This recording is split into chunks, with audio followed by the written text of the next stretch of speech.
Hola a todos, 반갑습니다. 스페인의 모든 것, 마지막 4편 두 번째 시간. 오늘은 스페인의 음식에 대한 얘기를 이제 끝으로 이 모든 대장정 시리즈를 마무리해 보겠습니다. 사실, 스페인어에는 이런 표현이 있습니다. Un viaje no se mide en millas, sino en bocados. 네. 여행은, 얼마나 많은 거리를 갔느냐로 되는 게 아니라, 얼마나 많은 입을 네, 얼마나 많은 음식을 먹었느냐로 되는 것이다. 라는 유명한 격언이 있습니다. 그만큼 스페인은 또 음식에, 또 미식의 천국으로도 알려져 있어서 또 여러분들이 스페인에 방문하시게 되면 대표적인 예를 몇 가지 꼭 드셔보셔야 하는 것들이 있습니다. 그 친구들 몇 개 소개해 드릴 텐데요.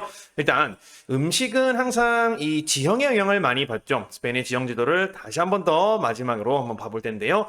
포르투갈과 엑스트레마두라가 있는 지역에 가장 울창한 수풀숲이 위치해 있고요. 중심 지역은 대부분 고원 지역으로 또 중앙에서 가로지르는 이 이베리코 산맥, 그 중간에 튀어나온 이 중앙 산맥, 그리고 마지막에 이제 베티카 산맥, 그리고 칸타브리아 산맥 위쪽으로 이제 프랑스와의 국경에 피레네 산맥이 위치해 있는 구조를 가지고 있습니다. 그러다 보니까 앞서 말씀드렸어요. 해안 지역이 아주 일부에 불과하고 그래서 사람들이 많이 해안 지역에 몰려 살았는데 중심부 지역들은 사실 대형 가축을 키우기 어려운 환경 때문에 대부분 여기서는 뭐 키워봐야 양 정도 키우고요. 그리고 또 닭 그리고 뭐 토끼 같은 소형 가축들이 인기를 끌었고요. 엑스트레마도레아 지역에서 유명한 스페인의 하몽 이베리코가 있죠, 그죠? 지역을 보시면 어떤 음식들이 유명한지 알 수 있습니다. 여기에 대표적으로 이 스페인의 식도락 지도라고 각각의 지역을 상징하는 어떤 음식들을 볼 수 있는데요.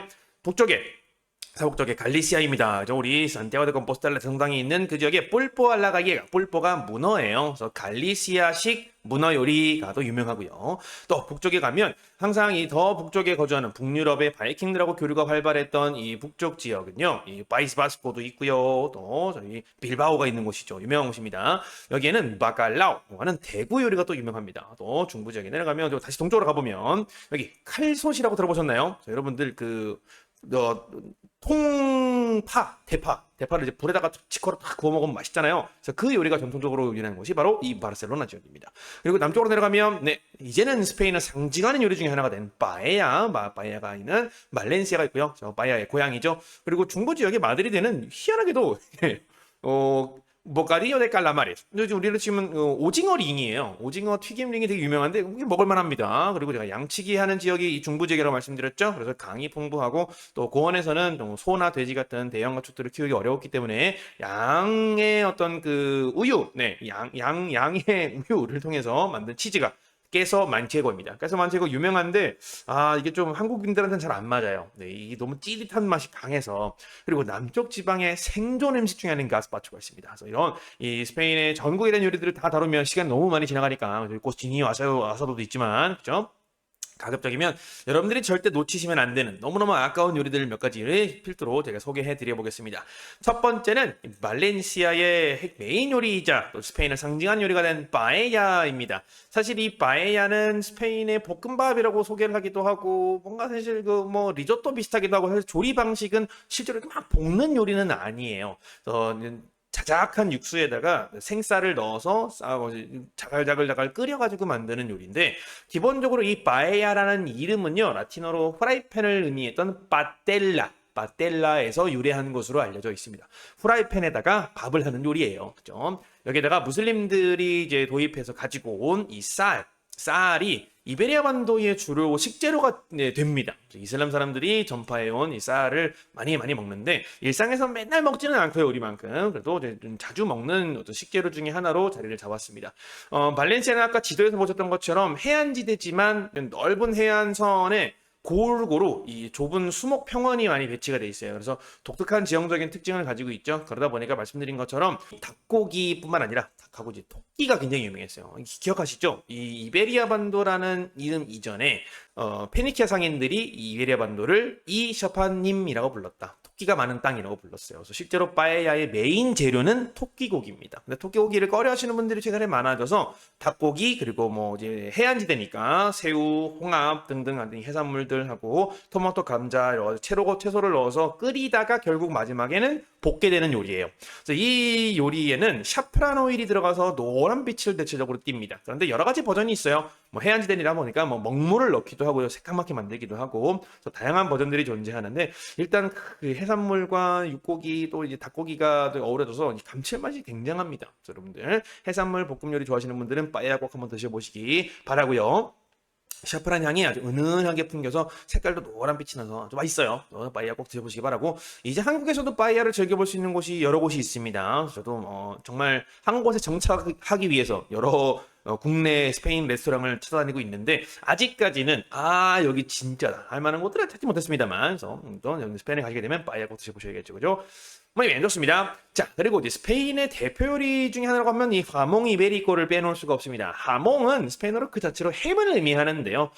스페인에서 하몽 또는 하몽 이베리코라고 부르면 엑스트레마두라 지역의 풍부한 참나무의 열매인 이 도토리만 먹고 자란 돼지고기를 최고급 돼지고기로 칩니다.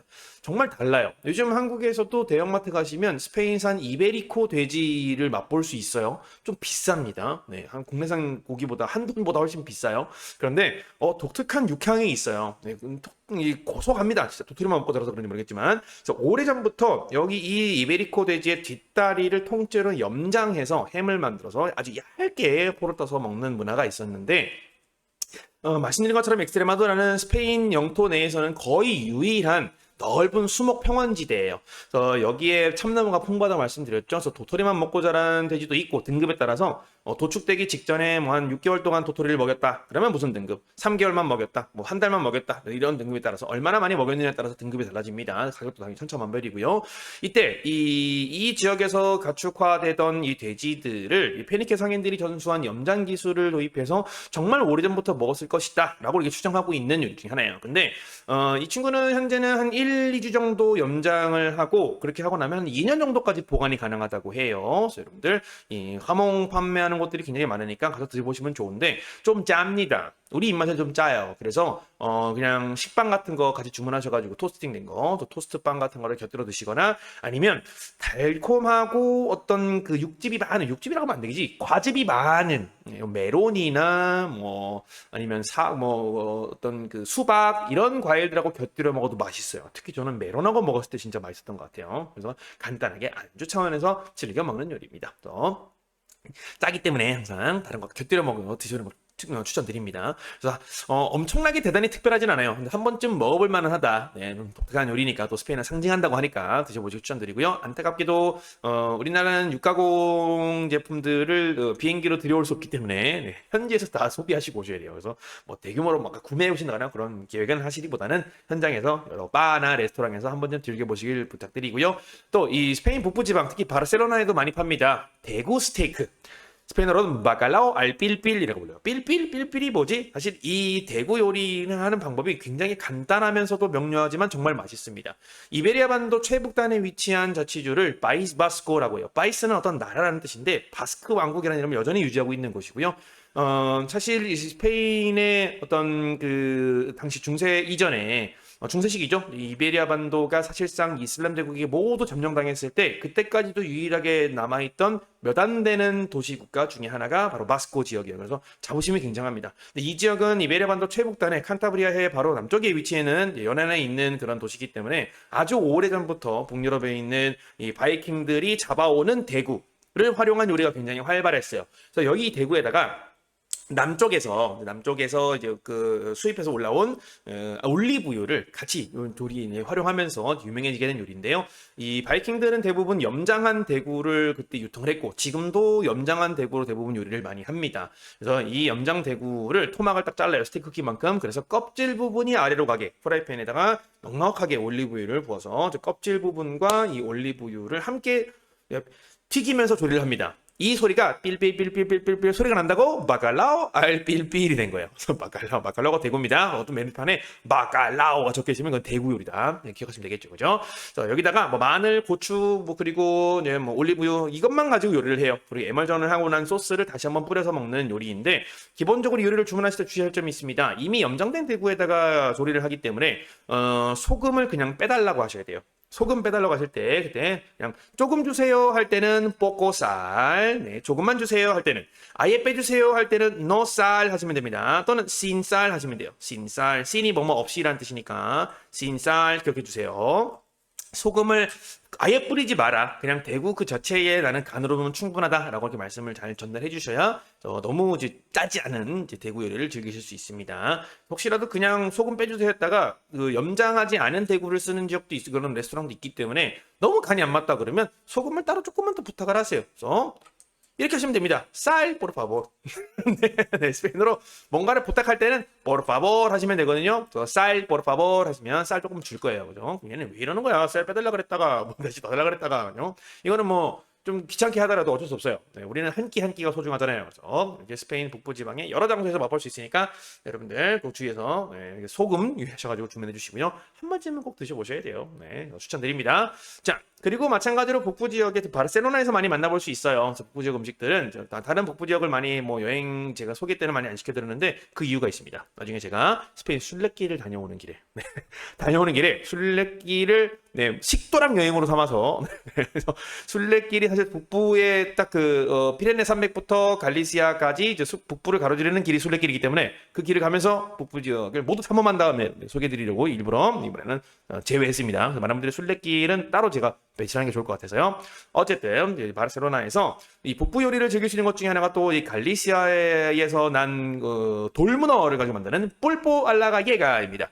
되게 간단하게 보이죠? 근데 독특한 매력이 있으면 맛있습니다. 그래서 이 친구가 앞서 설명드린 것처럼 갈리시아 해안은 대서양과 북쪽에 있는 칸타브리아 해가 딱 교차하는 그 지점에 있는 지역이다 보니까 또 그리고 깎아지르는 결벽이 많은 곳이에요. 그래서 이 문어가 굉장히 풍부하다고 합니다. 그래서 아주 오래전부터 스페인의 서북부 땅끝 마을이죠. 이 지역은 문어 요리가 되게 활발했는데 사실 오래전부터 지역내온 갈리시아 지역 축제에서 사람들이 엄청나게 많이 모이잖아요. 그래서 이때 간단하고 빠르게 많은 사람들을 먹이기 위해서 고안된 요리라고 해요. 우리가 지금 문어 숙회인데 이 문어 숙회를 토막을 잘 썹니다. 토막을 썰어서 삶은 감자를 바닥에 깔아요. 그리고 이 문어 숙회를 위에다 올리고 올리브유를 쫙 뿌린 다음에 이 위에다가 파프리카 가루 또는 고춧가루를 쓰기도 합니다. 아니면 뭐 다른 허브 가루를 쓰기도 하는데 대부분은 파프리카 가루예요. 그리고 여기다가 굵은 소금을 이렇게 뿌려요. 그래서 진짜 맛있습니다. 별거 없는데 맛있어요. 이게 문어 자체의 맛이 참 좋으니까 혹시라도 국내에서 문어 숙회를 즐겨 드시는 분들 또는 좋아하시는 분들은 가서 한번 경험해 보시는 거 좋을 것 같아요. 우리나라의 문어와는 조금 다른 맛이 납니다. 빛깔도 좀 다르죠, 그죠? 그래서 아주 맛있어요. 그래서 마칼라 알피필 그리고 뿔빨라가이가 갈리시아 이 갈리시아 요리까지 한번 여러분들이 혹시라도 바르셀로나 방문하시게 되면 꼭 한번 즐겨주시고요.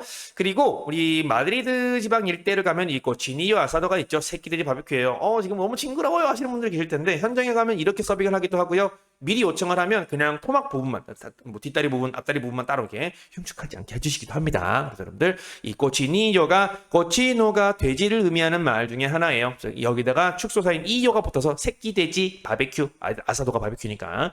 그래서 이 요리가 진짜 맛있습니다.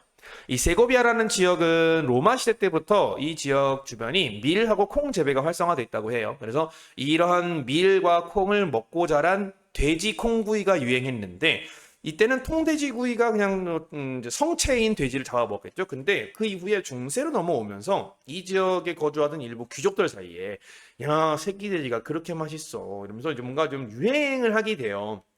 사실 조금 어떻게 보면 좀 허세가 있는 거죠. 그래서 이 새끼돼지의 부드러운 식감이 유행을 타면서 이때부터 이 지역, 특히 세고비아 일대, 마드리드 일대를 필두로 이 새끼돼지 바베큐가 유행하기 시작합니다. 현대는 막 200년 된 레스토랑도 있고 막 그래요. 마드리드랑 세고비아에. 이 어떻게 만드냐면 그 새끼돼지를 잘 손질을 합니다. 깨끗하게 세척을 한 다음에 물을 자작하게 부은 무쇠 쟁반 위에 돼지를 통째 딱 올려요. 이 자세를 딱 해가지고 엎드려진 자세, 포복 자세를 딱 해서 올린 다음에 소금을 딱 뿌려가지고 180도, 220도 정도 되는 오븐에다가 2시간 내내 굽습니다. 그래서 굽는 과정에 계속 이제 뭐 사과 주스 같은 거 뿌려주고 좀 마르지 않게. 그래서 겉 표면은 얇으면서 바삭합니다. 얇고 바삭하면서 속은 엄청 부드러워요. 그래서 입에 넣으면 그냥 녹아내린다는 느낌이 들 정도로. 그래서 딱 드셔보시면 껍질은 바삭한데 속살은 거의 닭다리살보다 부드러울 정도로 또 고소하고 그런 맛이 일품이어서 여러분들이 이 지역을 방문하시게 되면 새끼 돼지 바베큐는 꼭 한번 드셔보시기를 추천드리고요. 이게 얼마나 부드러운 고기입니다라는 걸 좀 보여주기 위해서 칼로 안 썹니다. 접시로 써는 레스토랑들이 있어요. 여러분들 혹시라도 그 예전에 방영했었던 꽃보다 할배 스페인 편을 보신 분들은 이 접시로 돼지를 통통통 자른 다음에 접시를 땅 하고 깨트리는 이런 의식을 하는 그런 모습을 볼 수 있을 텐데, 접시로 잘라내는 것도 유명한 전통 중에 하나입니다. 이만큼 잘 부드럽게 제가 요리했어요 라는 걸 보여주는 거죠. 자, 이렇게 우리 중부지방, 북부지방, 동부지방 음식을 몇 개 만나봤는데요. 이 남부에도 정말 빼놓을 수 없는 맛있는 음식들이 있습니다. 남부의 생존 음식, 일명 냉수프로 불리는 가스파초입니다. 이 가스파초는 아랍어로 카스파라는 의미에서 하는 표현에서 유래했다고 해요. 아랍어로 카스파가 어떤 요리를 하거나 하면 채소 같은 거 막 썰어서 넣으면 짜투리가 남잖아요. 이 짜투리를 카스파라고 불렀고요. 그 이후에는 이 토막선, 잘게 토막선 채소들을 다 카스파라고 불러서 이런 명칭이 이 스페인 사람들이 즐기는 가스파초라는 명칭으로 발달하게 됐다고 해요. 이 스프는 냉스프입니다. 여러분 해외에 나가면 음식을 차갑게 해서 먹는, 특히 유럽 지역에서는 그런 지역을 찾아보기가 좀 어려운데, 스페인 남부지방은 장렬하는 태양으로 이 무더위에 오랜 시간 시달린 사람들이죠. 그래서 시원한 음식이 발달해요. 그래서 여기는 이 토마토나 피망을 갈거나 빻아서 기본 소스를 만듭니다. 기본 육수를 만들어요. 그래서 이렇게 빻아서 이렇게. 여기다가 토막선 오이 보이죠? 오이하고 뭐 허브, 토마토, 그리고 여기다가 빵 조각을 넣어요. 빵 조각 넣고 올리브유, 식초, 소금 이런 걸로 양념을 먼저 한답니다. 진하게 양념을 먼저 하고 그 다음에 차가운 물을 부어서 이제 본인의 걸맞는, 본인이 좋아하는 딱 그런 농도를 맞춰가지고 먹는 요리예요. 그래서 이 남부 사람들은 무더운 여름철 되면 요즘 우리도 냉면을 먹잖아요. 이게 입맛이 뚝 떨어지니까 너무 더우면. 그래서 이 새콤하고 달콤한 맛이 입맛을 확 돋기 때문에 보통 이제 스페인 남부 사람들은 무더운 여름철에 전식으로 에피타이저로 먼저 가스파초를 즐긴다거나 아니면 과음한 다음날 해장국으로 즐겨 먹는다고 해요. 그래서 이 가스파초 한 번쯤 드셔보시면 좋을 것 같아요. 그래서 독특한 맛입니다. 또 한국인들만이 또 느낄 수 있는 이 차가운 요리의 정수. 뭔가 양쪽 이베리아 반도의 끝에 있는 이 반도인들은 공유하고 있는 게 많이 있는 것 같습니다. 그래서 가스파초 꼭 드셔보시고요. 그 다음으로 소개해드릴 요리는 제가 제일 사랑하는 요리 중에 하나이지만 정말 많은 오명을 쓰고 있는 그 친구입니다. 최상급 올리브유의 자부심. 이것은 튀김인가 수프인가? 네, 바로 감바스 알라히요입니다. 감바스 알라히요는 이미 국내에서도 많은 분들이 알고 계실 거예요. 그런데 이 영상을 통해서 저는 국내에 계신 수많은 레스토랑, 바, 이 감바스 알라히요 요리를 제공하시는 식당 사장님들께 간곡히 부탁 내지 경고를 드립니다. 감바스는 그 자체로 스페인어로 새우라는 뜻입니다. 새우 알라히요, 아히요의 아호가 마늘이에요. 마늘을 잘게 편썰기했다라고 해서 아히요 축소사를 붙여서 부르는 겁니다. 그래서 편썰기한 마늘과 감바스, 새우를 이 올리브유를 잔뜩 부어서, 남부 지역의 자부심이죠. 올리브유를 잔뜩 부어서 이것을 뭔가 끓이는 것처럼 수프처럼 하지만 실제로는 약간 튀겨지기도 하고 독특한 요리 방식을 가지고 있는 요리입니다. 감바스가 그 자체로 새우인데 자꾸 메뉴판에다가 새우 감바스, 새우 감바스, 오징어 감바스. 네, 여러분 이제 새우 감바스라는 표현만 피해 주시면 될 것 같아요. 네, 우리한테는 이런 요리 방식을 상징하는 어떤 의미로서 자리 잡는 건 뭐 이해하는데, 네, 스페인어가 그래도 이 세계적인 언어예요. 네, 우리가 감바스를 이렇게 취급하면 안 됩니다. 새우 감바스 안 돼요. 새우라는 뜻이니까요. 네, 어디 외국 나가서 김치찌개 갔는데 김치 이러고 팔면 이상하잖아요, 그죠? 네, 감바스 알라히요입니다. 감바스 알라히요, 새우를 의미해요. 새우 감바스 안 됩니다. 제발 부탁드릴게요. 자, 전 세계 최대 올리브유 산지죠. 또 스페인 남부지방의 어떤 자존심이 그 자체로 드러나 있는, 자부심이 들어가 있는 그런 요리입니다. 프라이팬에다가 올리브유를 콸콸 쏟아 부은 다음에 여기에 지중해에서 잡힌 새우, 편마늘, 고추, 소금 이런 것들을, 고추는 뭐 선택에 따라 넣습니다만 이런 걸 넣어서 끓이듯이 튀겨서 익혀 먹는 요리입니다. 여기다가 바게트 빵이나 아니면 스페인 모가타 빵, 내가 말씀드렸던, 저는 지난 시간에 제가 스페인 문화에서 아침 식사에 사용되는 빵 코스트코에 팔아요 라고 말씀드렸습니다. 코스트코에서 사는 그 보가타 빵을 토스팅 해가지고 여기서 푹 찍습니다. 거의 완전히 절여질 때까지, 올리브유를 쫙 흡수할 때까지 찍은 다음에 여기 위에다가 마늘 그리고 새우 딱 얹어갖고 탁 한 입 베어 물면 그렇게 맛있습니다. 그렇게 맛있어요. 네, 그래서 가끔 이제 먹고 싶어서 집에서 한번 해 먹었다가 앉은 자리에서 와인 2병을 해치워버려가지고 네, 저 와이프한테 등짝을 시게 맞은 기억이 있는데 네, 그 뒤로는 감히 해먹을 엄두를 못 내고 있는. 근데 오늘 보니까 또 입맛이 다시니까 오늘 저녁에 해먹어야겠네요. 네, 그만큼 맛있는 요리입니다, 여러분들. 네, 전설의 요리예요, 전설의 요리. 그래서 감바살라끼 꼭 드셔보셔야겠죠. 남부가 원래 전통으로 알려져 있습니다. 남부 지역에서 드셔야 맛있다라고 알려져 있어요. 올리브유가 최대 산지가 남부 지역이니까. 그 다음에 남부 지역에 가시면 놓치시면 안 되는 요리가 하나 더 있습니다. 바로 황소꼬리찜이에요. 이 투가 남부인들에게 남긴 너무너무 소중한 유산 중에 하나인데요. 스페인어로는 라보 데 또로라고 합니다. 라보가 꼬리를 의미해요. 동물의 꼬리를 라보라고도 부르고 꼴라라고도 부르는데, 그래서 라보 또는 꼴라라는 이름으로 판매되고 있을 겁니다. 또로가 황소예요. 황소 또로. 네. 이 이름 그대로 황소꼬리라는 이름을 가지고 있는 요리인데요. 그래서 황소의 꼬리를 오랜 시간 쪄서 먹는 요리예요. 투가 기원한 곳이 이곳 남부지방 안달루시아 남부도시 론다입니다. 론다가 투가 기원한 곳이에요. 유명한 곳입니다. 그래서 론다 투구장에서도 매주 이렇게 투구 경기를 보실 수 있는데 투구 경기가 끝나고 나면 소들을 그냥 바로 버리는 게 아니고요. 마을 사람들이 잔치에 사용하기 위해서 잡아 먹었어요. 그래서 요리를 해서 먹었습니다. 그래서 이 황소 꼬리까지 이 요리에 활용하면서 탄생한 요리인데요. 굉장히 달콤하고 과일 향이 짙은 남부의 쉐리 와인을 활용합니다. 론다에서 조금만 더 가면 헤레스거든요. 헤레스가 또 쉐리라는 명칭이 탄생한 곳이기 때문에 이 남부 쉐리 와인에다가 올리브유, 또 로즈마리, 그리고 타임, 월계수 등등의 허브들을 넣고요. 육수를 만든 다음에 이 육수에다가 최소한 3시간, 2시간 정도 푹 찝니다. 이 육수가 찰랑찰랑한 육수가 거의 뭐 소스가 될 때까지, 꾸덕한 소스가 될 때까지. 근데 이 소스에다가요, 고추, 피망, 마늘, 양파 등등을 넣어요. 그래서 지금 보면 고추, 피망, 양파 보이시나요? 안 보이시죠? 아주 오래 끓여서 이 채소들이 형체가 거의 사라질 때까지, 소스와 사실상 하나가 될 때까지 끓입니다. 입맛 다시는가 봐.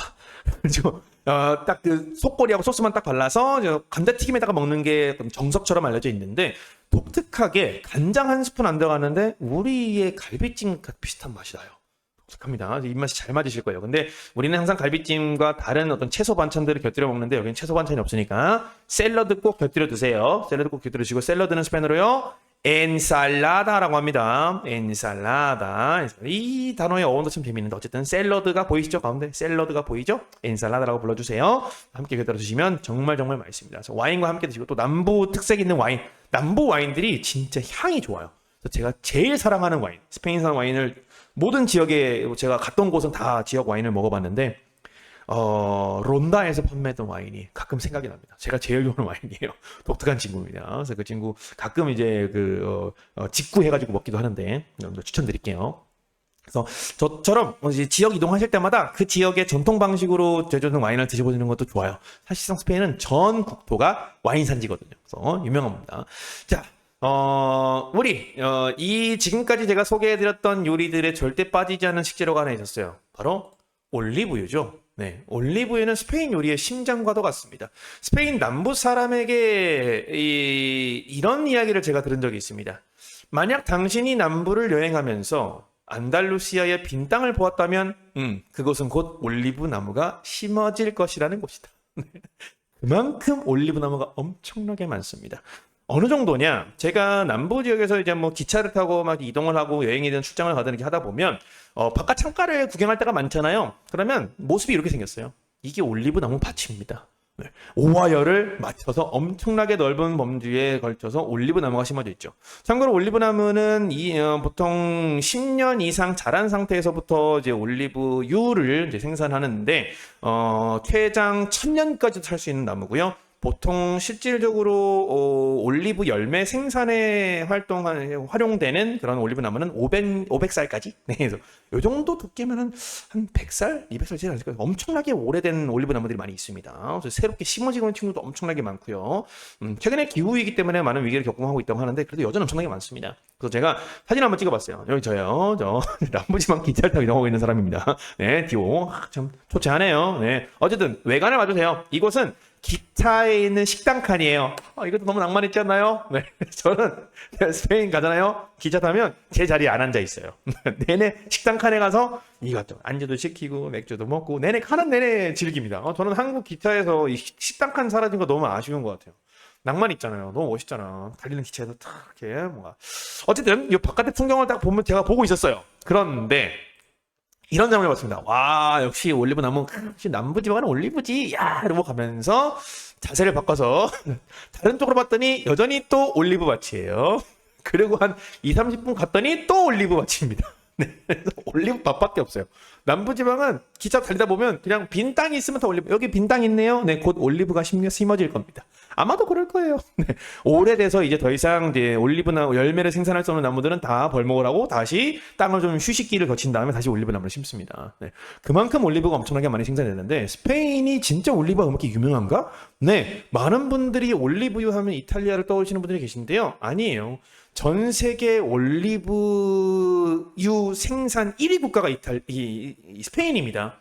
스페인이 수출하는 양과 생산하는 양을 다 합치면 요 정도 이게 천이에요. 이게 1000밀렛에 떠내다 저니까 100만 리터네요. 100만 리터. 올리브유 1년에 100만 리터. 밀렛에 떠내다 좀 어마어마한 양입니다.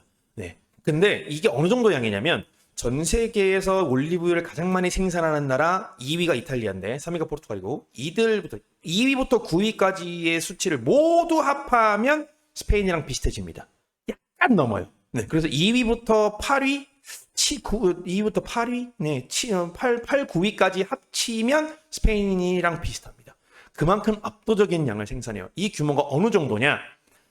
올리브 산업 하나명입니다. 첫 번째, 올리브 재배 면적이 250만 헥타르예요. 이게 어느 정도 규모냐면 서울에 붙어있는 경기도 그 주변에 거기다가 충청도까지 충청 북남도를 다 합치면 250만 헥타르 정도 돼요. 대한민국 국토의 대략 3분의 1 정도가 되겠죠. 그죠? 최소한 그 정도 될 거예요. 그죠? 그 정도가 다 올리브 나무 재배 땅입니다. 그러면서 전 세계 생산량에는 45%, 절반 가까이 담당하고 있죠. 유럽 내 생산량은 70%예요. 어마어마합니다. 그래서 여러분들이 올리브유를 드신다? 그러면 그 중에 한 개 중에 두 개 중에 하나는 스페인산이 되는 거예요. 스페인이 사실상 올리브유의 어떤 본거지 같은 역할을 하고 있다. 그래서 2022년 기준으로 올리브유 수출액이 대략 39억 유로 정도로 우리 돈으로 대략 6조 원에 달한다고 합니다. 이 수치는 계속 증가하고 있죠.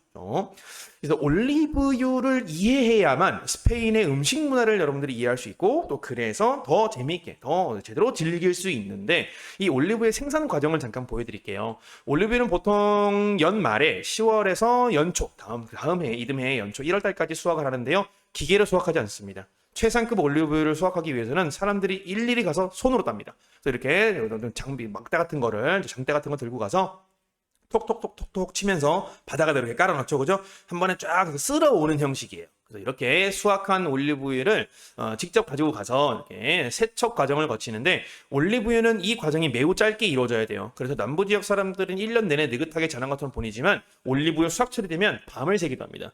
왜냐하면 올리브 열매는 수확이 되는 그 순간부터 산패를 시작해요. 또 수확하는 과정에서 상처가 나게 되면 또 빠르게 산패가 되고요. 굉장히 취약한 열매입니다. 그러다 보니까 속전속결이 필요해서 정말 열심히 일해요. 이 지역에 가면 엄청 바쁩니다. 그래서 이렇게 세척기에 들어가서 세척을 하면서 분류를 합니다. 그래서 익힘 정도, 상처의 정도에 따라서 최상급 올리브 열매만 따로 딱 뽑아요. 그렇게 분류를 하고 난 다음에 이제 분쇄기에 들어가서 분쇄를 합니다. 통째로 분쇄를 하고 나면 이렇게 반죽을 만드는데 반죽이 된 상태에서 이렇게 골고루 막 뒤집고 섞어주면서 이멀징 과정을 거칩니다. 그래서 이 열매에서 기름만 따로 묶어내는 거죠. 그리고 수분을 날리기도 하고요. 그래서 이렇게 반죽이 완료가 되고 나면 올리브유 원유를 추출하는데 이때는 압착하는 시스템도 있고 쫙 눌러서 쥐어짜는 경우도 있고 원심 분리를 통해서 분리를 하는 경우도 있습니다. 지금 둘 다 활발하게 활동하고 있는데 지금 뭐 압착기 기술이 대부분이라고 해요. 근데 원유를 보니까 우리가 알고 있는 올리브영은 많이 다르죠. 굉장히 그냥 진한 올리브 색을 띠고 있습니다. 그냥 올리브 갈아 놓은 것만 같이 보여요. 아직은 올리브 황금빛의 올리브유가 아니죠. 이 다음에 이어지는 과정이 아주 중요한 과정으로 바로 디켄팅이라고 합니다. 침전물을 분리하는 과정인데 원뿔 형태의 뒤집어진 원통이 3개씩 이렇게 세트를 이루고 있습니다. 이 방법이 첫 번째 통에다가 방금 보셨던 올리브 원유를 넣어서 일정 시간이 지나면 중력에 의해서 침전물이 가라앉을 거예요. 침전물이 가라앉고 나면 위에 있는 건 비교적 조금 맑은 기름이 떠 있겠죠? 기름이 가벼우니까 그죠? 그래서 조금 더 맑아진 기름을 옆에 있는 통으로 옮겨요. 자동으로 옮겨집니다. 옆에 있는 통으로 옮기고 다시 또 침전물을 또 쭉 깔게 만듭니다. 침전물 깔린 것도 또 옮기면 마지막 침전물을 걸고 나면 3단계를 거치면 우리가 알고 있는 그 황금빛의 올리브유가 만들어지는 거예요. 그래서 이 과정은 아주 전통적인 방법을 현대화해서 위생적인 측면 또 관리적인 측면 프로세스의 어떤 처리 속도의 측면을 좀 더 강화한 여전히 그래도 핵심적으로는 전통적인 방법을 이용해서 최상급 올리브유를 만들어내고 있습니다. 이렇게 마지막까지 디캔팅이 끝난 올리브유를 이제 마지막 병입을 하면 이제 출하가 되는 과정을 거치게 됩니다. 그래서 이런 과정으로 올리브유가 만들어지는데 여러분들 올리브유 하면 뭐 익스트라 버진 올리브 오일 이러면서 영어식으로 많이 기억하시겠지만 사실 이 올리브 오일의 명칭, 등급의 명칭을 만든 곳이 스페인입니다. 물론 세계 올리브유 협회가 있어요. 그 협회가 함께 모여서 이 명칭을 만들었겠습니다만 그 협회 본부가 스페인에 있습니다. 마드리드에 있어요. 그래서 사실상 전 세계의 올리브유를 관장한다고도 볼 수 있는 곳이 바로 스페인입니다. 스페인 하면 올리브유예요. 그래서 최고 등급, 최고 순도의 올리브유는 산도 0.8% 미만, 그리고 여기서 조금 더 고급화해서 0.3% 미만의 산도를 가지는 올리브유도 판매합니다. 산도가 낮을수록 이제 순도가 높다는 뜻이라서 아세이테 더 올리바 비르켄 엑스트라. 비르켄은 여러분들 아시는 것처럼 버진이죠. 버진. 우리 마리아를 상징하는 그죠? 성모 마리아는 비르켄이 가장 순수한 상태의 엑스트라 순수한 상태의 올리브오일이다. 그래서 특징이 과일 향과 허브 향 그리고 청사과 아몬드 향이 강렬하게 납니다. 그래서 이 올리브 오일 그 비르켄 엑스트라는 조리용으로 잘 사용하지 않아요. 그래서 빵을 바로 찍어 먹는다거나 그냥 요리 위에 마지막에 축 한번 불러서 나간다거나 그런 용도로 많이 사용하죠. 약간 쌉싸름함하고 매콤함이 살아있어요. 그래서 여러분들 진짜 스페인에 가셔가지고 미르켄 엑스트라 올리브유를 드셔보시면 지금까지 내가 먹었던 올리브유는 그 올리브유가 아닌 것 같은데 라는 생각이 드실 정도로 좀 충격을 받으실 거예요. 그래서 올리브유 미르켄 엑스트라 스페인 가서 드셔보세요. 진짜 진또배기의 맛을 느낄 수 있습니다. 그 다음 바로 아래 등급이 산도 2% 미만의 아세이테 더 올리바 비르켄입니다. 그래서 비르켄 엑스트라 바로 아래 등급이 순수 올리브유 등급이에요. 비르켄 등급. 이 등급이 오히려 요리에 굉장히 많이 사용됩니다. 저렴하기도 하고요. 그래서 적당하게 과일 향과 허브 향, 아몬드 향이 나고요. 쌉싸름함과 매콤함은 조금 적어요. 그래서 이제 조리, 비조리 모두 양쪽에 적합한 올리브유로 알려져 있고요. 그 아래 등급이 그냥 아세이테 더 올리바 평등급이에요. 이것도 역시 산도는 2% 미만으로 관리를 하는데 이 위에 보셨던 비르켄 등급에다가 정제한 올리브유가 있어요. 아까 우리 침전물 남고 찌꺼기 남잖아요. 그 친구들에서 다시 한 번 더 화학적인 방법으로 올리브를 뽑아내는 게 있습니다. 순수 전통 방법으로 뽑아낸 친구들은 요 두 등급인 거예요. 미르켄 엑스트라 그리고 미르켄 등급. 그래서 여기다가 미르켄 등급에다가 살짝 이제 화학적으로 정제 과정을 거친 올리브유를 혼합하면 여전히 부드러운 과일향, 허브향이 조금 납니다. 이게 아마 여러분들이 많이 드셔보셨을 올리브유예요. 대부분의 올리브는 이런 느낌으로 많이 접하셨을 겁니다. 이제는 뭐 우리는 엑스트라 버진도 많이 유통이 되니까 그래서 많이 뭐 드셔보신 분들이 계시겠지만 이 기름은 튀김 구이 요리에 적합합니다. 그래서 퓨어 등급이라고도 불러요. 퓨어 등급. 네. 이 위아래 등급을 퓨어 등급이라고 봅니다. 스탠다드 등급. 나머지는 올리브유, 찌꺼기유가 있습니다. 아세이테 데 오르 호데 올리바라고 이름 부릅니다. 이 친구도 산도는 여전히 2% 미만으로 관리를 하고 있습니다. 그러면서도 이 미르켄 등급에다가 찌꺼기다 아까 말씀드렸죠. 처음에 반죽하고 이제 올리브유를 처음에 딱 뽑아내고 나면 디캔팅에 거치면 찌꺼기 남잖아요. 이 친구들을 화학적 정제를 거쳐서 뽑아낸 올리브유를 섞어요. 그래서 과일 향이나 허브 향은 거의 아예 없습니다. 없어서 대용량 튀김이나 조리에 적합하게 해죠. 그죠? 그래서 보통 식당에서 대용량으로 뭔가 튀김 요리를 할 때 많이 활용하는 그냥 우리가 쓰는 뭐 콩, 대두유 뭐 이런 그런 느낌으로 보시면 될 것 같아요. 스페인에 가시면 올리브유를 많이 사오셔야 돼요. 제가 중간중간에 말씀드렸습니다. 네, 괜히 이상한 거 사지 마세요. 올리브유가 최고입니다. 왜? 올리브유가요. 스페인에서는 부가세가 없습니다. 0이에요, 0. 네, 그래서 올리브유 산업이 정말 많이 발달했는데 제가 추천드리는 곳들이 많이 있습니다. 그 중에 라치나타라고 하는 스페인 대표 올리브유 기념품 샵이 있어요. 이것 말고도 올리브유를 구할 수 있는 곳은 많이 있습니다. 뭐 대형마트도 있고 백화점도 있는데 제가 이 장소를 추천드리는 이유는 품종이 엄청나게 다양해요. 그래서 올리브유도 선물용으로 소량 이렇게 입병해서 판매하는 것들도 많고 예뻐요. 예쁘고 올리브유를 활용한 다양한 화장품들이 있습니다. 뭐 핸드크림도 있고 아이크림도 있고 그리고 뭐 비누도 있고 토너도 있고 다양합니다. 그래서 여러분들이 이제 기념품용으로 스페인 여행 갔다가 주변 지인분들에게 선물 드리고 싶잖아요. 가족들한테 그때 라치나타 들리셔가지고 그래서 올리브유로 만든 다양한 제품들 선물해 주면 좋을 것 같아요. 저는 올리브유 립밤이랑 올리브유 비누 그리고 올리브유 핸드크림 이렇게 하고 올리브유랑 여기에 또 유명한 게 올리브유가 원래 남부지방의 최대 산물이잖아요. 그래서 남부지방에서 유명한 쉐리 와인으로 만든 와인 식초도 함께 팔아요. 그래서 와인 식초도 같이 세트로 해가지고 직원분들한테 많이 선물도 드렸어요. 그때 제 수업을 들어주시던 오프라인 이제 강의를 들어주시던 분들에게도 선물 드리기도 했고요. 그래서 저는 이 샵을 적극적으로 추천드립니다. 그래서 비용도 그렇게 많이 비싸지도 않고요. 또 선물 샵인 거에 비해서. 근데 이 매장이 다른 도시는 많이 없는데 바르셀로나에는 3-4개씩 있어요. 되게 많습니다. 그래서 여러분들 바르셀로나가 쇼핑의 성지라고 말씀드렸죠. 그래서 역 구조로 역시계 방향으로 시계 반대 방향으로 마드리드부터 쭉 남부 돌고 바르셀로나에서 마무리하시게 되면 여기서 짐을만 할 수 있겠죠. 그죠? 저는 이때 올리브유 2리터짜리 1.5리터인가 1.5리터짜리 캔이 들어있는 대용량 통이 있어요. 그 친구 열 몇 개 사와가지고 지금도 올리브유는 배 터지게 먹습니다. 여러분 가셔서 올리브유 많이 사오세요. 저렴하니까요. 한국에서 구매하려는 것보다 훨씬 더 저렴한 가격에 현지에서 최상품 올리브유를 구매해서 오실 수 있습니다. 올리브유 꼭 확인해 주시고요. 두 번째로 소개해드리고자 하는 식재료는 바로 와인이에요. 와인이 식재료라고요? 네, 당연하죠. 와인은 술이면서 음료이면서 문화이면서 그러면서 대표적인 핵심 식재료 중에 하나입니다. 우리 라보 데 또로 아까 속꼬리찜에도 와인 들어간다 그랬잖아요. 그죠? 스페인에 제가 가끔 이렇게 머물 때 어떤 분한테 이렇게 좀 여쭤봤어요. 스페인 사람들한테 와인이 뭐예요? 그랬더니 골똘히 생각을 하시더니 와인은 사랑이죠. 그러시더라고요. 아저씨였는데 갑자기 로맨틱해져서 그러면서 설명을 이어갔습니다. 와인이 없다는 건 사랑이 없다는 얘기입니다. 네. 와인이 없다는 건 사랑이 없다는 거야. 사랑과 낭만을 위해서 우리 건배하자. 살룻. 여러분, 살룻은 스페인 사람들이 주로 사용하는, 스페인어권 사람들이 모두 사용하는 건배사입니다. 우리로 치면 건배를 스페인어로 살룻이라고 하는데 사실 이 친구는 건강을 의미하는 보통 명사입니다. 네, 보통 명사예요. 그래서 이 뭐지? 술을 먹는데 건배를 하면 건강해져? 우리의 건강을 위해서 건배, 네, 다양한 의미를 내포하고 있지만 이미 여러분들은 스페인의 문화편을 보고 오신 분들이라면 그렇지, 얘네들은 건배가 곧 건강이지라고 생각하실 거예요. 그죠? 스페인 사람들한테 이 건배 행위 자체는 술을 막 많이 먹기 위한 게 아니라 우리가 다 같이 모여있는 우리의 커뮤니티, 우리의 오늘 우리 친구의 우정관계 또 가족관계를 돈독하게 만들고 행복하게 하기 위해서, 그래서 건강이 확보되는 그런 의미를 가지고 있죠. 또 사랑과 낭만을 위하여 살로! 네, 와인에 대한 소개를 하지 않을 수 없을 것 같습니다. 스페인 와인 하면 떠오르는 지역은 바로 라리오카입니다. 리오카는 세계 3대 와인 산지 중에 하나인데요.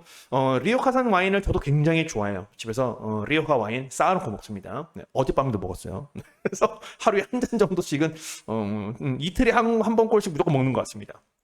리오카의 포도밭이에요. 예쁘죠, 그죠? 네, 리오카 알라베사라고 하는 지역인데요. 리오카뿐만 아니라 사실 앞서 말씀드린 것처럼 스페인은 전 지역에 이 와인 생산지를 두고 있습니다. 그래서 각각의 지역마다 조금씩 독특한 특징들을 가지고 있어요. 여기 마요르카에서도 와인을 생산합니다. 그리고 우리 엑스트레마도라 지역에서 만들고 중부 지역 마드리드 일대, 그리고 리오카가 여기 있습니다. 제일 유명한 지역이요. 리오카 그 위에 나바라 와인도 정말 유명해요. 정말 유명하고 또 제가 소개드리지 않을 수 없는 그 지역이 바로 여기입니다. 쉐리 와인을 만드는 곳이 헤레스예요. 원래 스페인어로 헤레스라고 불렀고요. 이 헤레스를 영어식으로 발음한 게 쉐리입니다. 쉐리 와인이라고 많이 들어보셨을 거예요. 쉐리 캐스크 위스키도 많이 들어보셨을 거예요. 그죠?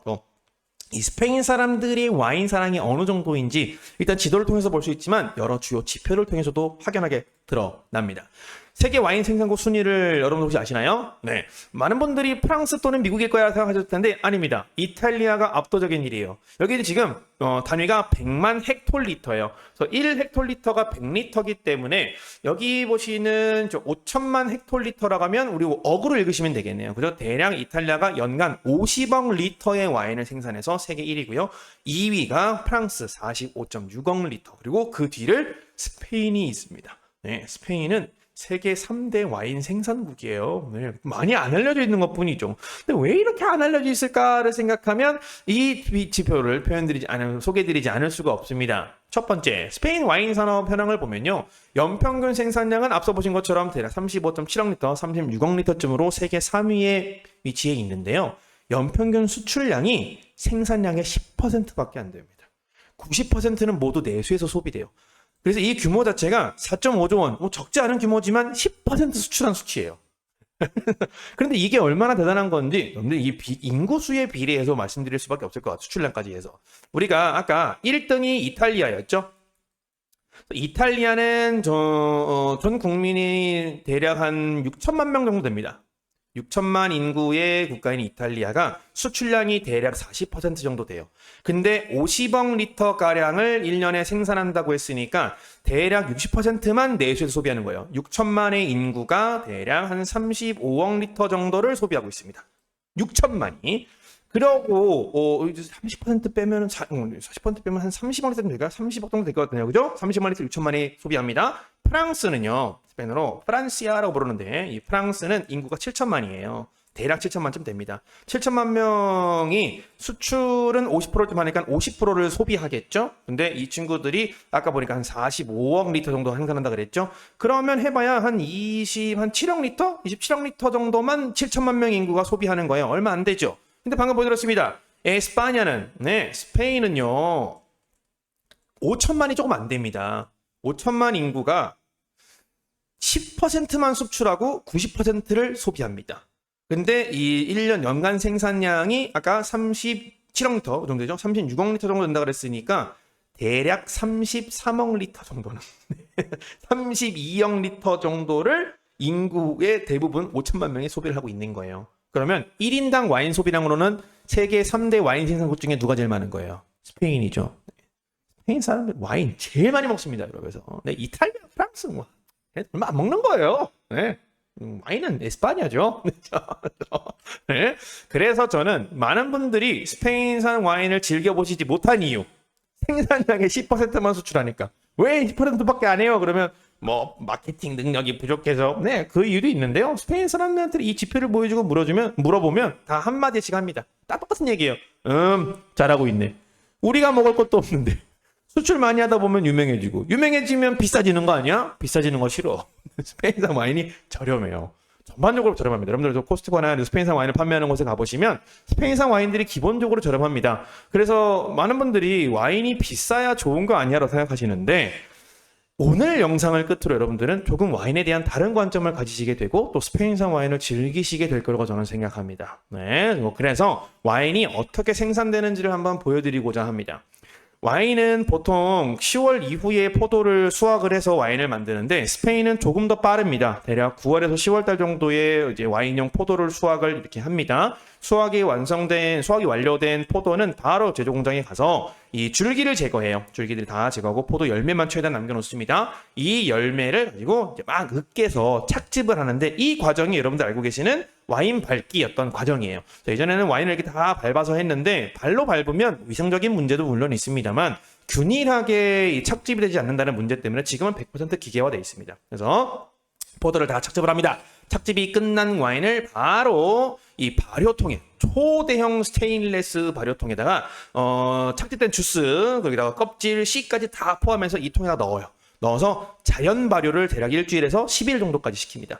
여기서 자연 발효가 되는 방법은 간단하죠. 포도 껍질에 이미 이 자연 효모가 들어있기 때문에 이 효모가 이제 포도의 당분을 막 야금야금 먹으면서 알코올을 만들어내겠죠. 그래서 발효가 끝나면 이런 모습이 됩니다. 그래서 이런 모습이 이미 어느 정도 와인이 되어 있는 상태지만 찌꺼기가 많이 남아있잖아요. 그래서 그것을 압출을 합니다. 압출해서 와인 원액을 뽑아내는데 이걸 스페인에서는 호벤 등급이라고 그래요. 호벤은 젊은이를 뜻합니다. 그래서 젊은이. 이 호벤 등급도 바로 판매가 되곤 합니다. 수출되는 와인 중에는 호벤 등급은 없는데 현지에 가시면 호벤 등급을 맛보실 수 있어요. 이 등급의 가장 큰 특징은 아직 숙성을 하지 않았기 때문에 탄닌이 아주 높아요. 쌉싸름한 떨떠름한 맛이 좀 나겠죠, 그죠? 그런데 과일 향이 엄청나게 강합니다. 그리고 이제 청량한 목넘김을 가지고 있어요. 숙성을 안 했다 보니까 그래서 꿀떡꿀떡 넘어갑니다. 호벤드만 드셔보시면 좀 특별한 경험이 되겠죠. 이렇게 압출이 딱 끝난 찌꺼기 있죠? 이거 안 버립니다. 이거 가져다가 다시 한 번 더 재발효하고 또 다른 과정을 통해서 술을 만들기도 하고요. 또 술을 만들어요. 그리고 여기 지금 보랏빛이잖아요. 원료를 만드는 데 쓰입니다. 염료를 만드는 원료로도 활용을 합니다. 그래서 포도는 있는 대로 씁니다. 할 수 있는 모든 일을 합니다. 자, 이렇게 와인 추출이 딱 호벤이 추출이 되고 나면 일부는 유통을 시키고 일부는 숙성을 하러 갈 텐데 여러분 아시죠? 와인은 오크통 숙성을 한다는 거. 근데 이 오크는 여기 참나무니까 참나무 배럴을 잘 보시면 만드는 과정 작업장입니다. 불로 뭔가를 하고 있어요. 네, 참나무 오크통을 그냥 쓰는 게 아니고 오크통이 제작이 완료되고 나면 토스팅을 합니다. 내부를 구워요. 그래서 구워서 이 토스팅의 정도도 조절을 하는데 토스팅이 어느 정도로 되어 있는 오크통에 숙성을 했느냐에 따라서 전혀 와인 맛이 달라집니다. 그래서 많은 분들이 간과하시지만 와인은 어떤 품종을 썼느냐 그리고 어떤 배럴에서 어떤 오크통에서 숙성을 했느냐도 굉장히 와인 맛에 최종적인 결정적인 와인 맛에 이 결정적인 영향을 미치는 요소입니다. 그래서 이 토스팅의 정도에 따라서 이건 스페인어로 쓰여 있습니다만 라이트, 미디엄 플러스 그리고 하드예요. 그래서 하드 등급으로 갈수록 라이트에서 하드로 갈수록 타닌이 감소하고 과일 향이 감소합니다. 그래서 그 대신에 바닐라, 캐러멜, 커피향, 담배향, 가죽향 이런 것들이 복합적인 향기가 막 추가되는 거예요. 그래서 이게 원리를 말씀드리자면 참나무를 일정 부분 태워요. 태워서 와인을 넣으면 이 탄 참나무 내부 표면이 와인으로부터 떨떠름한 향과 함께 그런 맛과 과일 향을 뺏어갑니다. 그러면서 본인이 이제 나무가 탔기 때문에 참나무가 탔기 때문에 은은한 바닐라 향, 캐러멜 향, 커피 향들을 와인에다가 막 이제 넘겨주는 거예요. 그래서 이 과정을 통해서 우리가 오랜 숙성을 거친 와인이 무조건 좋은가라는 고민을 한번 해보게 됩니다. 왜냐하면 어떤 오크통에 어느 정도의 토스팅을 거치는 오크통에서 숙성을 했느냐도 중요하지만 오크통에서 숙성을 오래 하면 할수록 타닌이 줄어들지만 과일향이 동시에 감소하죠. 과일향이 감소하면 포도줄 알았는데 포도향은 많이 안 나요. 그죠? 그런데 뭔가 바닐라향, 캐러멜, 커피향 또 탄 냄새도 조금 나는 것 같아요. 그래서 이런 독특한 어떤 매력들을 가지게 됩니다. 그래서 이 와인은 정말 미세한 차이를 가지고도 정말 다채로운 맛을 내는 어떤 술이기 때문에 여러분들이 어디선가 비싼 술을 먹었다. 와인 무슨 오크통 숙성을 뭐 15년을 했대. 굳이 15년까지 안 해도 좋은 와인인 겁니다. 그래서 와인을 고르실 때는요, 뭐 비싼 와인이라면 다 맛있어야 돼, 다 좋아야 돼, 네가 와인 맛을 몰라서 그래, 뭐 이런 이야기는 통하지 않습니다. 네, 스페인에서는요, 절대 5년 이상 와인 숙성 안 하거든요.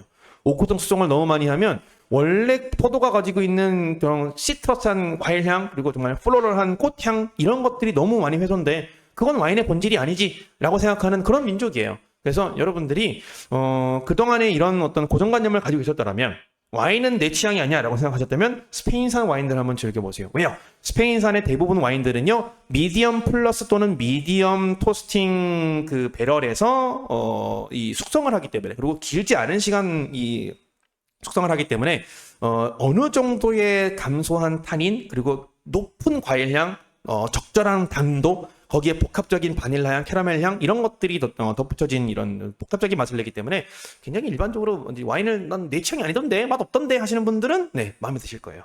그래서 저는 스페인산 와인 앞으로 좀 더 설명드릴게요. 자 이렇게 토스팅이 완료된 각자의 컨셉에 맞게 의도한 바에 맞게 토스팅이 완료된 이 오크통에다가 참나무 배럴 안에 이렇게 쭉 쌓아서 적절한 온도와 습도를 유지하는 지하 통에다가 공간에다가 와인통 오크통을 넣어서 숙성을 이제 거치게 되는데 말씀드린 것처럼 이때 이 서로 오크통 표면에 토스팅의 표면과 와인이 서로 성분을 주고받으면서 복합적인 맛을 내겠죠. 근데 한 번 오크통을 만들면 그냥 20년 정도 쓴다고 해요. 근데 20년 동안 한 통만 계속 쓰면 점점 이 오크통에서 이제 어떤 타닌을 흡수하고 또 이제 바닐라 향을 뭐 캐러멜 향을 내어주는 정도가 낮아지겠죠. 그래서 균일한 어떤 품질 유지를 위해서 적절하게 뭐 20년 산짜리로 뭐 숙성을 시작해서 어디 뭐 10년 산은 거쳤다가 마지막에 이제 만든 지 얼마 안 된 친구로 가는 이런 과정들을 거치곤 한다고 합니다. 네, 그래서 오크통 교체해 가면서 숙성을 한다고 하죠. 이렇게 오크통 숙성이 끝나고 나면 이제 최종적으로 병에다가 담고 이제 코르크 마개를 씌워서 병 숙성 단계를 거쳐요.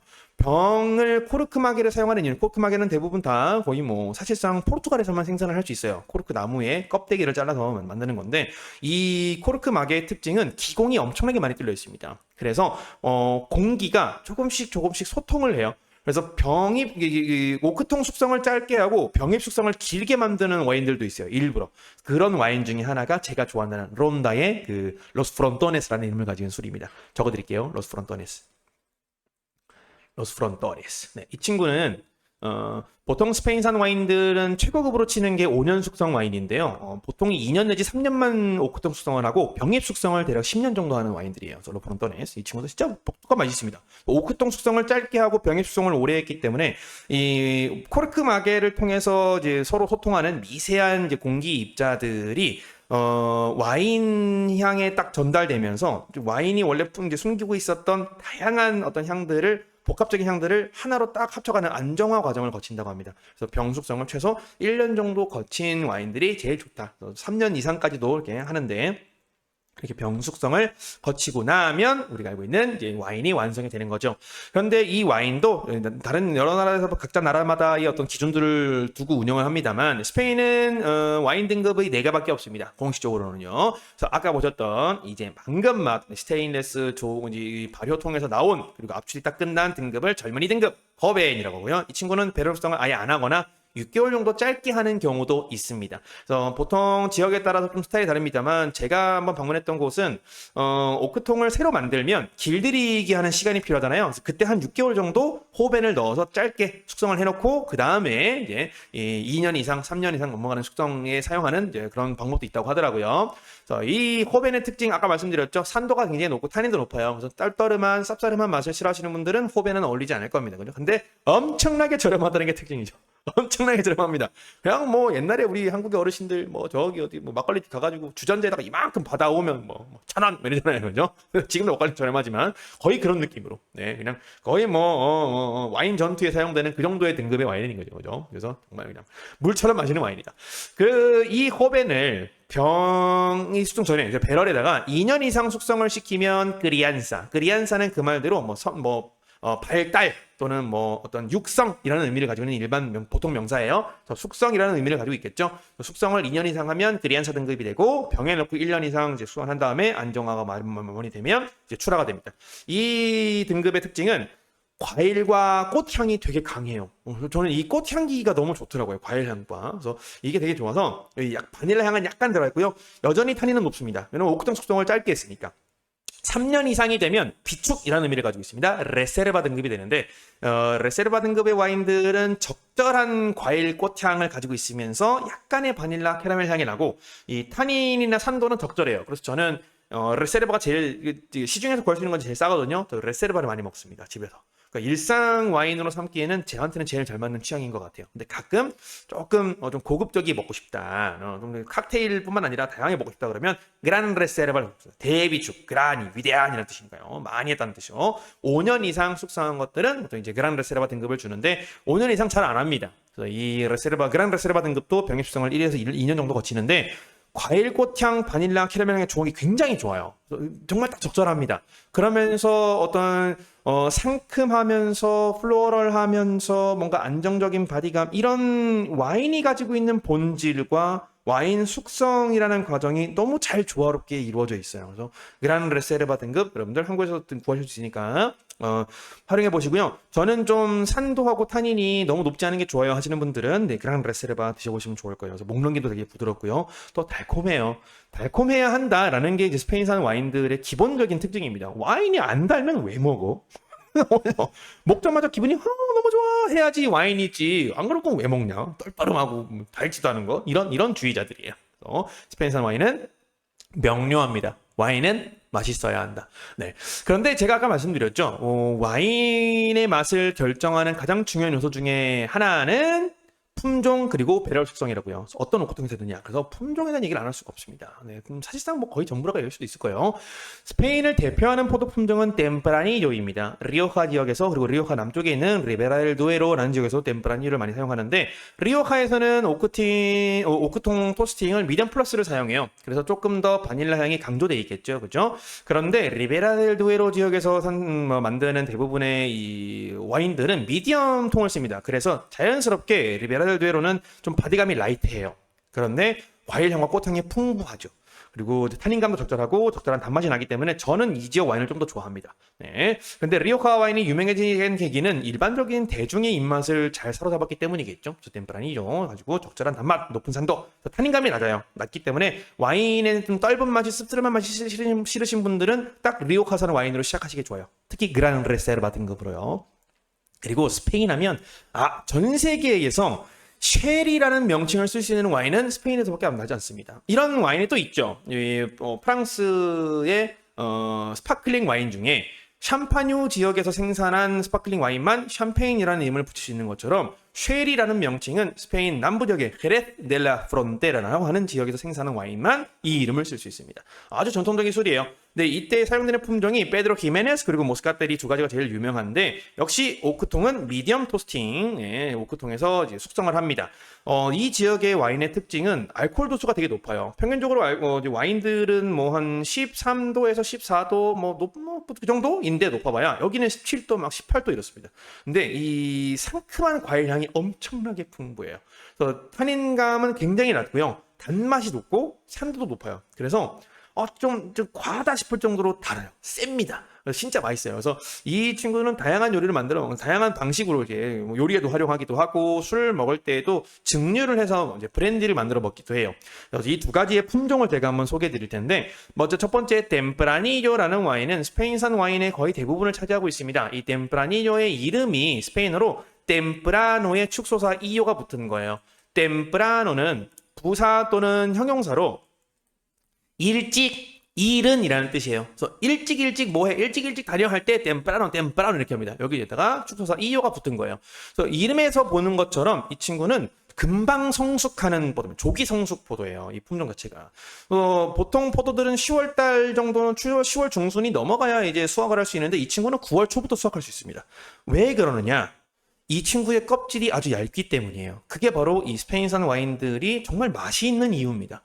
포도 껍질이 다른 어떤 포도 품종들, 적포도 하면 떠오르는 품종이면 우리가 일반적으로 많이 마트에 사 먹는 포도, 캠벨 포도죠. 캠벨, 까베르네 소비뇽 와인으로 쓰이는 것들은 메를로, 말백 이런 족포도들에 비해서 훨씬 얇습니다. 거의 그 머스켓 품종과 비슷할 정도로 얇아요.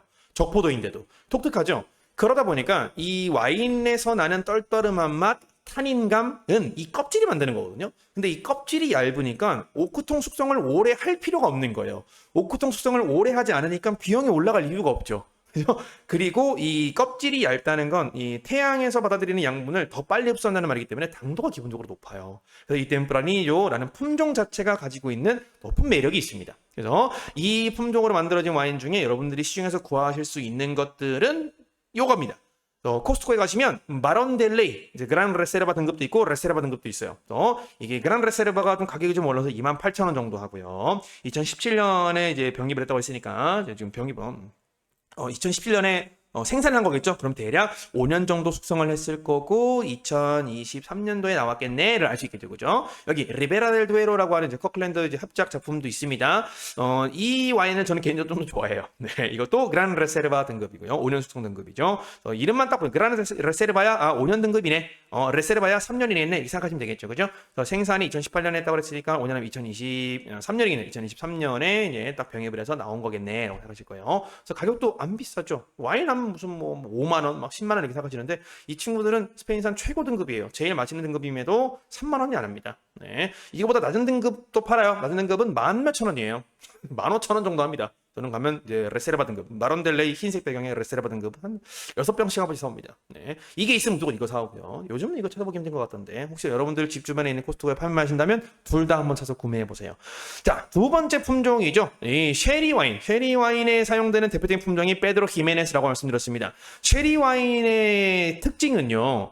장렬하는 태양이 이 남부지방을 항상 뒤덮고 있겠죠. 뒤에 올리브나무 빠지잖아요. 올리브나무 옆에서 이렇게 살짝 이렇게 와인밭을 운영하는데 와인 수확이 끝나면 바로 와인으로 이제 만드는 게 아니고요. 그 남부의 뜨거운 태양 아래에 통상 1주에서 2주 정도 건조를 시킵니다. 그러면 포도가 가지고 있던 이 포도 껍질의 탄닌감이 확 날아가고요. 수분 날아가겠죠? 그러면서 단맛과 이 특유의 플로럴한 향이 확 강화되는 거예요. 그러고 난 다음에 이제 와인을 제조합니다. 그러다 보니까 알코올 도수 17도 높죠. 이거 국내에서 구할 수 있더라고요. 그래서 루스토 베기스, 그래서 헤레스 델라 프론테라는 입니다. 그래서 이 친구 3, 4만 원 정도 하니까 한번 드셔보시는 것도 좋을 것 같아요. 그래서 이렇게 만들어지는 쉐리 와인이 워낙 당도도 높고 향도 엄청나게 진하고 향긋하고 맛있고 하다 보니까 이 쉐리 와인을 숙성시켰던 오크통을 이 많은 위스키 회사들이 사갔어요. 그 오크통에서 마지막으로 피니쉬를 하거나 숙성을 한 번 더 거친 와인들이 바로 쉐리 캐스크 위스키입니다. 저는 요즘 위스키도 쉐리 캐스크 위스키만 먹어요. 맥켈란 에니그마. 해외 나갔다 올 때마다 무조건 사는 친구고요. 아, 이게 달모하고 이 친구들 좀 비싸가지고 좀 먹어보긴 어려운데. 여러분 와인도 쉐리 캐스크 써있죠. 쉐리 캐스크 셀렉트. 이 쉐리 캐스크 어디서 온 거다? 스페인 남부 베레스 델라 프론테라에서 쉐리 와인을 숙성시켰던 그 보통에다가 다시 위스키를 넣어서 판매하는 거다.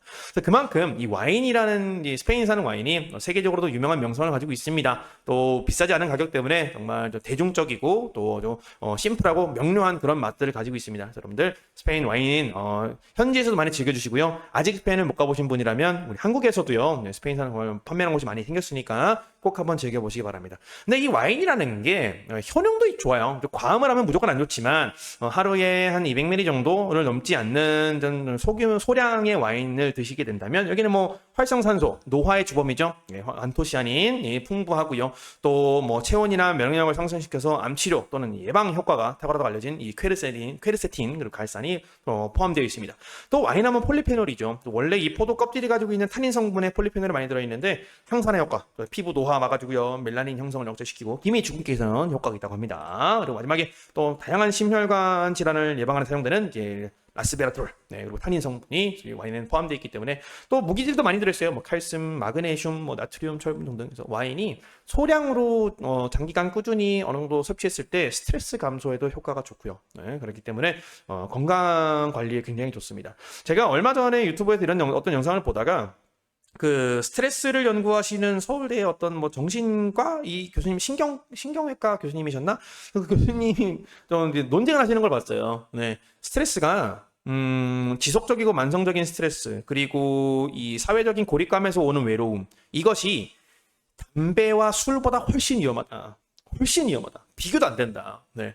그래서 여러분들이 와인을 통해서 어떤 소량의 와인, 뭐 과하면 안 되겠죠, 그죠? 과하면 안 되겠지만 소량의 와인을 통해서 어떤 지역 커뮤니티에도 또 기여할 수 있고 또 친구들과 만나서 또 가족들과 함께 기분 좋은 저녁을 항상 가져보신다면 분명 이 술이 건강에 도움이 되는 그런 효과를 아마 경험해 보실 수 있지 않을까요? 저기 생각이 들고요. 또 우리 지난 시간에 소개 드린 것처럼 스페인 사람들이 술을 그렇게 많이 먹는데 왜 이렇게 오래 살죠? 네, 바로 건강이 곧 건배기 때문에. 건배는 건강이다. 살룻라는 인사로 저는 이 모든 대장정의 시리즈를 마무리해볼까 합니다. 지난 시간 동안 꾸준히 모든 걸 시청해주신 분들 계실 거예요. 단편적으로 보시신 분들 계실 거고요. 어떤 분이시든 대단히 감사드립니다. 열심히 저는 스페인이라는 곳을 여러분들에게 최대한 많이 알려드리기 위해서 노력을 했는데 많이 미흡했을 것 같아요. 제가 유튜브가 뭐 시작한 지 좀 됐지만 아직 초보자이기 때문에 중간중간에 좀 매끄럽지 못한 진행이 있었다면 여러분들 너그럽게 이해해 주시고요. 저는요 이제 스페인의 모든 것을 했기 때문에 이제 여러분들 스페인 여행 가실 때 스페인어를 알 수 있으면 너무 좋잖아요, 그죠? 네, 대국민 스페인어 왕투보 탈출 프로젝트는 이어집니다. 이제는 회화편으로 제가 오랜 시간 심혈을 기울여 준비한 올인원 스페인어 회화 초급 과정 유튜브로 공개할 예정이니까요. 그때부터 스페인어 많이 이용해 주시고요. 그리고 이 인문학 특강의 경우에는 스페인을 한번 공부해봤기 때문에 이제는 중남미로 가봐야겠죠. 멕시코, 페루, 콜롬비아, 뭐 칠레, 아르헨티나 등등 유명한 나라들부터 소규모 국가들까지 한번 하나하나 탐구해 나가는 시간을 이제 본격적으로 가져보겠습니다. 여러분들 영상이 도움이 되셨고 많으셨다면 좋아요, 구독해 주시고요. 언제나 항상 여러분들 의견은 댓글창을 통해 열려 있습니다. 자유롭게 궁금하신 점, 알고 싶은 점들이 있으시면 또 비판을 주실 거거나 아니면 의견을 주실 것들이 있다면 언제나 활발하게 말씀 부탁드리겠습니다. 긴 시간 너무너무 감사드립니다. 우리는 다음 시간에 더 좋은 컨텐츠로 또 찾아뵙겠습니다. Muchísimas gracias. Hasta luego. Chao.